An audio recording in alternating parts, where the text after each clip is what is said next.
शिष्टाचार कहते ही हमारी दृष्टि कहाँ जाती है?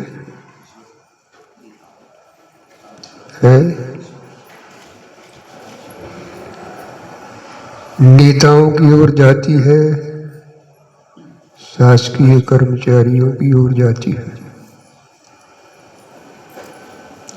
यूं कहना चाहिए कि रिश्वत लेने देने वालों की ओर हमारी दृष्टि चली जाती है।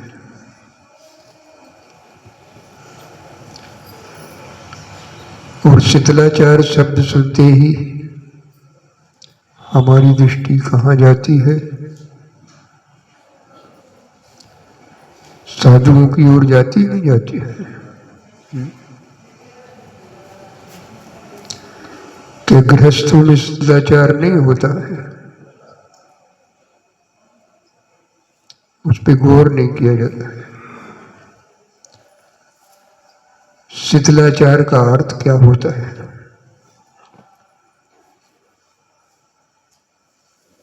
और शिथिलाचार का विरोधी कौन सा शब्द है? दृढ़ आचार। शिथिल का अर्थ होता है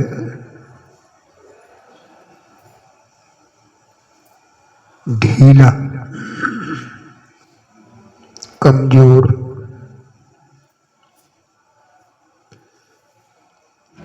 तो शिथिल शब्द भले ही साधुओं के लिए रूढ़ जैसा हो गया हो, लेकिन गृहस्थों में भी शिथिलाचार आता है, शिथिलाचार रहता है।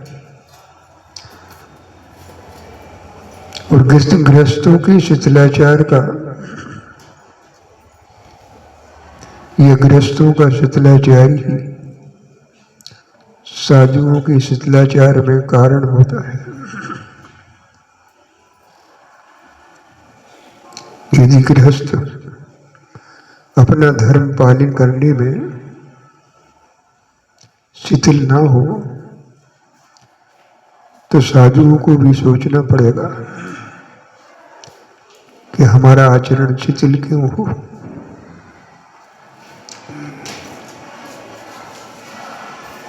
तो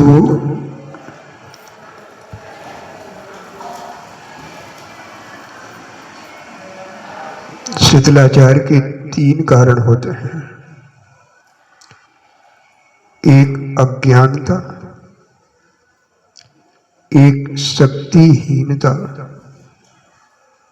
और एक प्रमाद।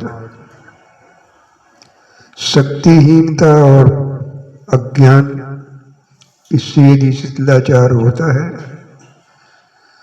तो वह क्षम्य हो सकता है, लेकिन प्रमाद से यदि शिथिलाचार हो तो वह क्षम्य नहीं है। एक बार एक व्यक्ति बता रहे थे, वो शिखर जी गए थे, तो एक साधु से उन्होंने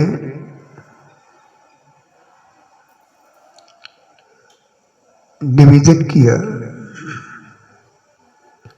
महाराज इस समय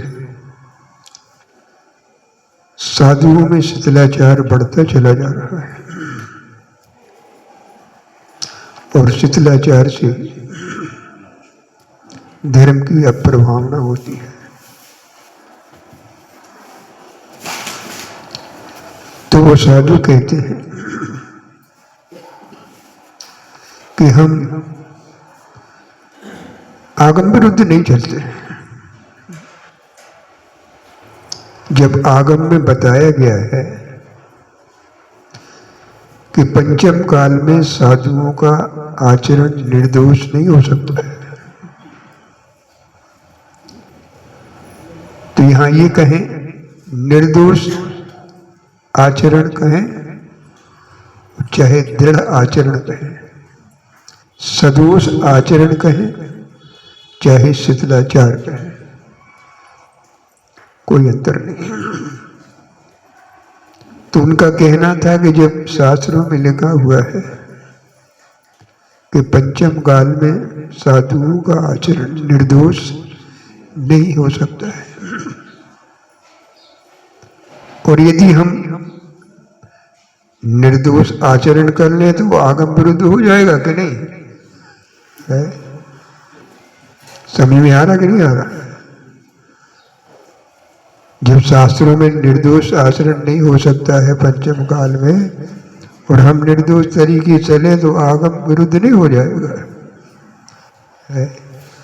क्या ख्याल है आपका उन साधु के विषय में? ये उनका तर्क है या कुतर्क है? क्यों कुतर्क है? जब आगम में शास्त्रों में बताया गया है कि शिथिलाचारी साधु होंगे, फिर हम दृढ़ आचरण क्यों करें? कैसे करें? और दृढ़ आचरण कर लेंगे तो ये आगम की बात गलत हो जाएगी। तो यूं कहना चाहिए कि यदि पूछने वाले ने उन्हीं को दृष्टि में रख करके कोई पूछा हो है, उनकी दशा देख करके, उतना शिथिल आचरण देख करके, और उन्हीं को जो है सचेत करने के लिए यदि कहा हो, और वो इस प्रकार का जवाब दें, तो समझना चाहिए कि उनके अंदर जो शिथिलाचार है वह अज्ञान और आसक्ति रूप नहीं है, बल्कि वह प्रमाद रूप है। और प्रमाद से जो तुम्हारे आचरण होगा वह क्षम्य नहीं होगा, अर्थात निर्दोष नहीं होगा। और जब निर्दोष नहीं है तो वह क्षम्य नहीं हो सकता है। जब जो है यह स्थिति है, एक बार जगन मोहन लाल शास्त्री,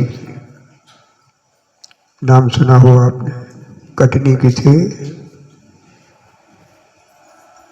और बहुत उच्च कोटि के विद्वान हुए।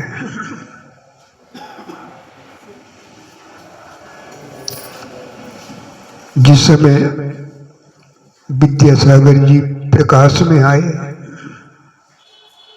तो किशनगढ़ के लोहाड़िया, मूलचंद लोहाड़िया, वो ज्ञान सागर जी के जितने निकट थे उतने ही निकट विद्यासागर जी के थे। ज्ञान सागर जी तो चले गए और विद्यासागर जी जो है अकेले रह गए। तो विद्यासागर जी का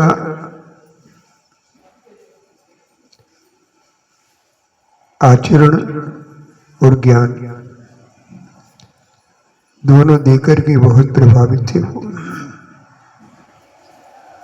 और उन्होंने जितने भी उच्च कोटि के विद्वान थे उन सबको जो है बुलाया कि आप आओ और चर्चा करो। तुम्हें नमस्कार नहीं करो ना हो ना कर, आहार नहीं देना हो ना देना, आकर की चर्चा कर लेने में क्या नुकसान है। तो उस समय तक पंडितों की धारणा ये बनी हुई थी इस पंचम काल में कोई साधु नहीं होते, सच्चे साधु नहीं होते। ऐसी ही धारणा शांति सागर महाराज के समय विद्वानों ने बना ली थी। लेकिन जब शांति सागर जी जब प्रकाश में आए, उनका आचरण देखा तो प्रभावित हो गए और अपनी धारणा बदल दी है कि नहीं, इस समय भी साधु होते हैं। शांति सागर जी के जाने के बाद फिर पलटा खा गया। फिर यही हाल आपने लगे कि कोई साधु नहीं होते हैं। लेकिन विद्यासागर जी जैसे ही प्रकाश में आए तो फिर धारणा बदल दी कि नहीं, साधु होते हैं। सन 80 में सागर में जब वाचना चल रही थी तो मैं वो बात बता दूं आपको कि जगन मोहन लाल जी जब महाराज के पास पहुंचे और उनकी चर्या, उनका ज्ञान जब देखा तो कहने लगे, महाराज यहाँ क्या रहते हो, तत्व चर्चा करना हो तो बुंदेलखंड में आओ। तो महाराज को भी बात जम गई और वो विहार करते हुए सतनाम रीमा तरफ से कटनी आ गए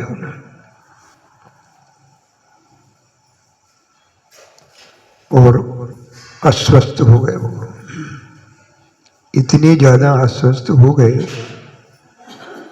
कि उनमें खड़े होने की भी सामर्थ्य नहीं रह गई थी।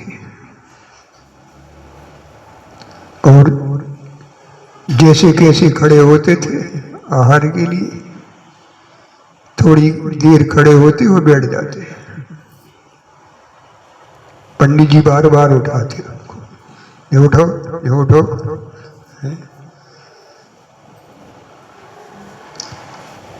और जो है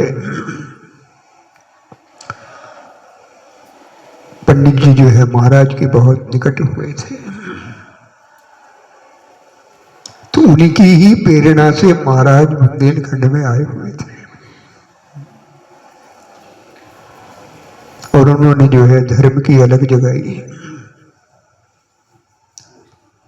लोगों का ऐसा मानना है कि यदि महाराज इस बुंदेलखंड में, मध्य प्रदेश में नहीं आते तो लोग साधुओं को बुंदेलखंड में घुसने नहीं देते। सोनगढ़ का इतना भूलवाला हो गया था वहाँ, लेकिन महाराज ने आकर के साहब तो कह ये रहे हैं कि जब सागर में वाचना चल रही थी, रविवार के दिन महाराज के विशेष प्रवचन होते थे, तो महाराज के प्रवचन हो उसके पहले किसी विद्वान को बुलवाते थे। वे अपनी बात समाज के सामने, साधुओं के सामने रखते थे। एक दिन जो है पंडित कैलाश चंद्र शास्त्री ये कह रहे थे कि महाराज इन भक्तों को समझाओ, ये हम पंडितों को बदनाम करते हैं, कहते हैं ये साधुओं को नहीं मानते हैं। अरे क्यों नहीं मानते? हो तो ऐसे साधु जब तो मानेंगे। जिनके पास ना गाड़ी है, ना घोड़ा है, ना चौका है, ना चक्की है, ना कुछ है, सब है तो साथ में एक पिछी का मंडल है। ऐसे साधु हो तो कौन नहीं मानेगा। तो बात शीतलाचार्य की कर रहा था। जो साधु जो है अपने साथ गृहस्थी की सारी जो है सामग्री लेकर चलता हो, उसका आचरण निर्दोष हो सकता है, उसका आचरण निर्दोष नहीं होगा।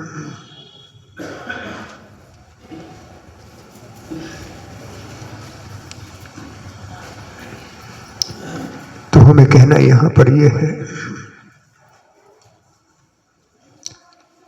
कि जो साधुओं के साथ आडंबर चल रहा है वो किसकी देन है? परिस्थिति की देन है। एक समय वह था जब मुसलमान भारत में आए तो उन्होंने साधुओं पर प्रतिबंध लगा दिया था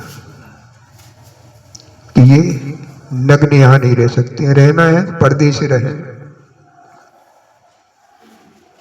पर्दे से नहीं रहना है तो जंगल में रहें। तो साधु जो है जंगल चले गए और जब आहार करना होता तो एक लंगोटी लगा के आ जाते थे और जंगल पहुंच के छोड़ देते थे। लेकिन धीरे धीरे वह जंगल में भी नहीं छूटी, एक चद्दर आ गया, एक और दुपट्टा आ गया, भट्टा रखकर रूप ले लिया उसने। तो बहुत समय तक जो है मुनि परंपरा का विच्छेद हो गया, कोई मुनि नहीं रहे और भट्टारकों की ही चलती थी। उन्हीं ने जगह जगह मठ बनाए हुए थे और उसमें रहते थे। लेकिन ज्ञान सागर जी ने, तुम्हारे शांति सागर महाराज ने एक बीड़ा उठाया और तुम्हारे निर्ग्रंथ साधु बन गए वो, और उन्होंने अपने आचरण से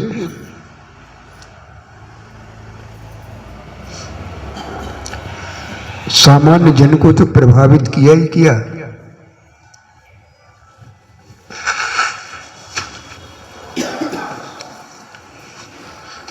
विद्वानों को भी प्रभावित किया उन्होंने। लेकिन साधुओं के लंबे समय तक ना होने से गृहस्थों की स्थिति ऐसी हो गई थी जैसे आदिनाथ के समय में थी। कितने समय तक आदिनाथ को भोजन नहीं मिले है? 6 महीने तक आते रहे रोज, लेकिन भोजन नहीं मिले। जानती थी नहीं लोग कि साधुओं को आहार कैसे कराए जाते हैं। वही स्थिति शांति सागर महाराज के समय की थी कि महाराज को 7-7 दिन तक निराहार रहना पड़ता था। तो भक्तों ने सोचा कि ऐसे कैसे चलेगा, तो उनकी वो व्यवस्था करने लगे हो। जहां भी महाराज जाते और उनके आहार की वही व्यवस्था करते हैं, और इस बल पर जो है उन्होंने जहां जहां भी प्रतिबंध लगे हुए थे, किसके? साधुओं के प्रतिबंध लगे थे, सब प्रतिबंधों को तोड़ दिया उन्होंने।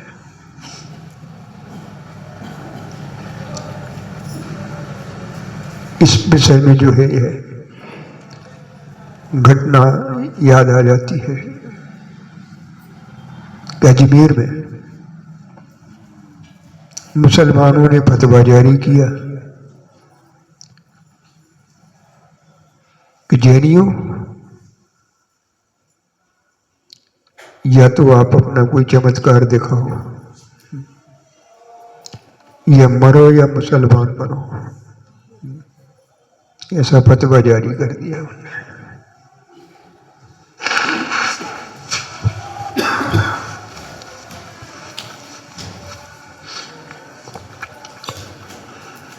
तो जैनियों ने उनसे कहा, भैया चमत्कार तो हमारे गुरु ही दिखा सकते हैं, क्योंकि वह संप्रदाय चमत्कार में ही विश्वास रखता है। उनके समय में जो है उन्होंने उन्हीं मंदिरों को, मूर्तियों को तोड़ा है जिसमें चमत्कार नहीं था, अतिशय नहीं था, और जहां अतिशय हुआ वहां नहीं तोड़ा। जैसे बधाजी क्षेत्र को ले लीजिए आप, नाम कैसे पड़ा बधा? जब वो तोड़ने के लिए आए थे तो उनके हाथ बंध गए थे, हता क्षेत्र को तोड़ नहीं पाए थे, इसलिए बंधा नाम कहलाता है उसका। तो वो चमत्कार में ही विश्वास रखते हैं। तो जैनियों ने कहा चमत्कार तो हमारे गुरु ही दिखा सकते हैं, और 6 महीने का समय ले लिया और निकल पड़े गुरु की खोज में। और गुरु तक पहुंचते पहुंचते उनको 5 महीने 29 दिन हो गए हैं। निराश हताश है। महाराज के पास पहुंचे, कहने लगे महाराज अब तो सब खेल खत्म हो रहा है।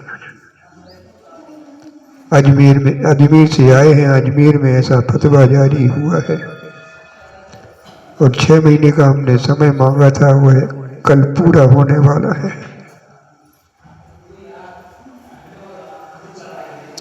कौन दिखाएगा चमत्कार? तो महाराज कहने लगे बहुत दूर से आए हो, बहुत थके हुए हो, सो जाओ, बिल्कुल निश्चिंतता से सो जाओ। उनको चादर बिछा के सुला दिया और जब सुबह हुई तो अजमेर में थे। महाराज ने जो है उनको कहा उठो उठो, सुबह हो गई। जब देखा उन्होंने उठे तो अजमेर में थे, खुशी का ठिकाना नहीं रहा। महाराज कहते जाओ उन मौलवियों से कह देना हमारे महाराज आ गए। वो खुशी खुशी कहने के लिए गए और महाराज उनके पीछे पीछे हो गए और उन मौलवियों से जाकर के लोगों ने कहा हमारे महाराज आ गए। क्या कहा? महाराज आ गए। झूठ बोल रहे हो अपना बचाव करने के लिए। लेकिन कहने लगे नहीं आ गए महाराज। ऐसा देखा उन्होंने, महाराज चले आ रहे थे। अभी आश्चर्य में पड़ गए कि हमने तो पूरी तरह बंदेज लगा दिया है, नाकाबंदी कर दी है कि यहाँ कोई साधु प्रवेश न कर पाए, और ये कहाँ से आ गए? उन्हें क्या मालूम था कि वे आकाश मार्ग से आए हुए हैं। अब उनको कुछ नहीं सूझा तो उनने अपने मंत्र से महाराज के कमंडल में मछली बना दी और कहने लगे ये है तुम्हारे गुरु, कहते हैं हम अहिंसक हैं, कमंडल में मछली रखे हुए हैं। तो महाराज ने सुन लिया और कमंडल खोल करके हाथ डाल के वो फूल निकाल दिए। लिखा कहाँ है मछली? फूल है। उनने मछली बनाई, महाराज ने फूल बना दिए उसके। और जो है उनके पेट में ऐसा दर्द करके आगे बढ़ गए कि भी लूटने लगे हैं, बचाओ बचाओ कहने लगे। तो जैनियों ने कहा क्षमा मांग लो और कोई उपाय नहीं है। सो उन्हें क्षमा मांगी, तब वो ठीक हुए। और उसके बाद से फिर फतवा जारी हो गया कि दिगंबर साधु कहीं भी विचरण कर सकते हैं, कोई प्रतिबंध नहीं है।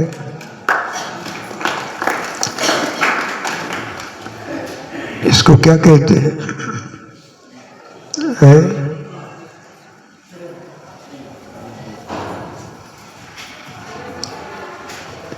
चमत्कार कहते हैं।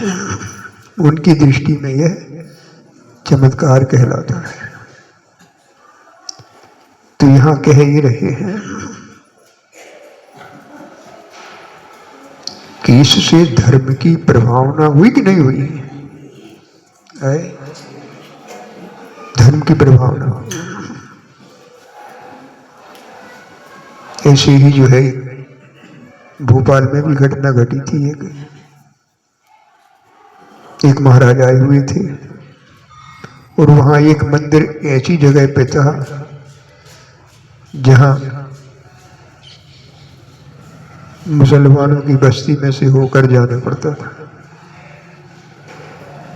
तो महाराज जैसे ही प्रवेश हुए और जा रहे थे कि मुसलमानों की दृष्टि पड़ी और नंगा नंगा कह करके पत्थर फेंकने लगे, मारो मारो कहने लगे। भक्तों ने किसी तरह जो है महाराज को बचा के मंदिर के अंदर कर दिया। वे मंदिर के अंदर घुसने लगे, लेकिन जो है अंदर से एक लात पड़ती है और जिसको लात पड़ती वो चित्त हो जाता। जो भी घुसने की कोशिश करता लात पड़ती और चित्त हो जाता। बहुत से लोगों को ऐसा साथ हुआ है। तो लात तो पड़ रही थी लेकिन लात मारने वाला नहीं दिख रहा था, कौन मार रहा है। जब कई लोग जब चित्त हो गए, बेहोश पड़े हुए थे, अब क्या करें, तो जैनी कहने लगे क्षमा मांगने के अलावा और कोई उपाय नहीं है। जब ऐसी ही घटनाएं होती हैं तो साधु स्वयं जो है अपने प्रभाव का उपयोग कर लेते हैं, और नहीं है तो देवलोग कर लेते हैं उपाय। और इन्हीं सब घटनाओं के कारण जो है आज तक हमारा अस्तित्व टिका हुआ है। और वैसे भी हमें यह दृढ़ विश्वास रखना चाहिए कि हमारा यह धर्म पंचम काल के अंत तक चलेगा। और ऐसे उतार चढ़ाव आते ही रहेंगे, ऐसी परंपरा का विच्छेद होता ही रहेगा। जब चतुर्थ काल में ऐसे 7 बार अवसर आए हैं जब परंपरा का विच्छेद हुआ है। पुष्पदत्त भगवान से लेकर के धर्मनाथ भगवान तक 7 बार मुनि परंपरा का विच्छेद हुआ है। अर्थात इन तीर्थंकरों के मोक्ष चले जाने के बाद और दूसरे तीर्थंकर पैदा होने से पहले ऐसे 7 अवसर आए जब एक भी मुनि नहीं रहे, मुनि परंपरा का विच्छेद हो गया। जब चतुर्थ काल में ये नौबत आई तो यह तो पंचम काल चल रहा है। और मूल बात कहने की ये है कि इस पंचम काल में जो है शिथिलाचार हो रहा है, और इससे जो है जो मुनिचर्या के जानकार हैं भी तो उस पर गौर करते हैं कि साधु कहीं अनावश्यक शिथिलाचार तो नहीं कर रहे हैं। अनावश्यक मतलब आप में जो है जिस क्रिया को निर्दोष करने की सामर्थ्य है उसके बाद भी तुम निर्दोष आचरण नहीं कर रहे हो, तो ये प्रमाद जन्य शिथिलाचार कहलाएगा। अब मैं वो बात बता के समाप्त करता हूँ। जगन मोहन लाल जी की, विद्यानंद जी का नाम तो सुना ही होगा आपने, जो हमेशा दिल्ली में रहते थे।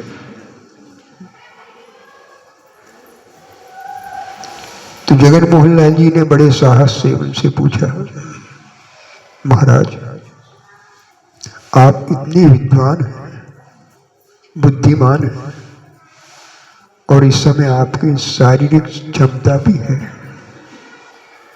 इसके बाद भी आप इतना शिथिलाचार क्यों बरतते हैं? और आप पहुंचे हुए साधु हैं, प्रभावक साधु हैं, और आप इतना शिष्टाचार बरतेंगे तो उसका अनुकरण दूसरे करेंगे। एक बार जो है महाराज किशनगढ़ जा रहे थे, उस बीच में मुरैना पड़ा, वहां पंचकल्याणक होना था। वो एक ऐसे मौके पे पास महाराज पहुंचे कि जिस दिन शुरू होना था उसी समय महाराज पहुंच गए। तो सन्मत सागर जी का नाम सुना हुआ है, क्षुल्लक अवस्था में कहीं यहाँ आए हो, तो वो समय क्षुल्लक थे वो, और वो पंचकल्याण उनके गुरु के सानिध्य में होना था, लेकिन वो आने में उन्हें देर हो गई थी। किस दिन आए थे वो? दीक्षा कल्याण के दिन आए थे। तो हम यहाँ कह ही रहे हैं कि उस समय संघ छोटा ही था, ठंडी के दिन थे, एक ही कमरे में सब साधु रहते थे, और वो सन्मत सागर जी और उनके एक और साथी थे गुण सागर से, वे भी वहीं रहते थे। और शाम को सामयिक करने से पहले तत्व चर्चा हो जाती थी। तो तत्व चर्चा में एक दिन जो है आक्षेप प्रत्याक्षेप हो गया।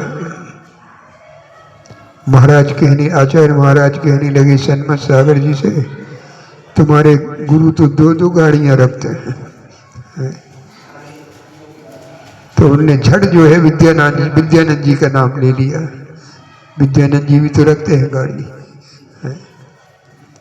अर्थात पहुंचे हुए साधुओं को माध्यम बना करके हम शिथिलाचार करते हैं। एक साधु भी है तो भी उसके साथ गाड़ी चल रही है, गृहस्थी का सामान चल रहा है। तो ये अनावश्यक शिथिलाचार है कि नहीं? स्पष्ट रूप से है। तो पंडित जगन मोहन लाल शास्त्री ने उनसे जब स्वयं मुंह पर कहा कि आप इतने विद्वान हैं और इतने आप में शारीरिक क्षमता भी है, उसके बाद आप फिर भी शिथिलाचार बरतते हैं, तो वो कहते हैं पंडित जी भेष के बिना प्रभावना नहीं होती है। उनका कहने का अभिप्राय क्या था? है कि हमने जो है अपना कल्याण करने के लिए भेष नहीं धारण, हमने प्रभावना के लिए भेष धारण किया है। तो कहना यह है कि अनावश्यक जो शिथिलाचार होता है वह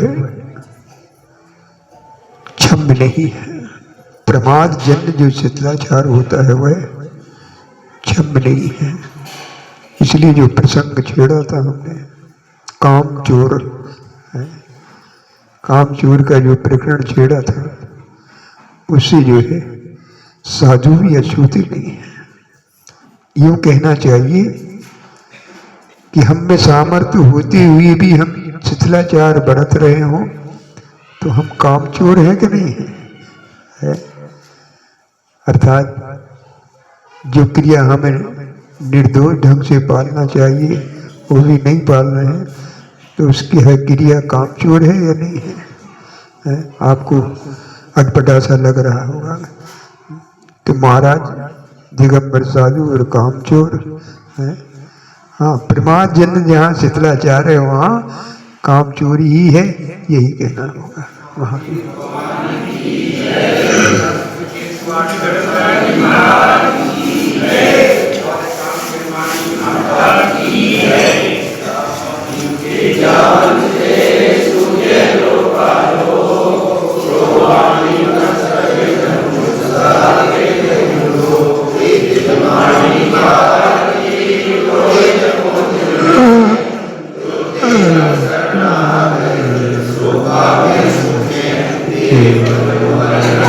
Oh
है।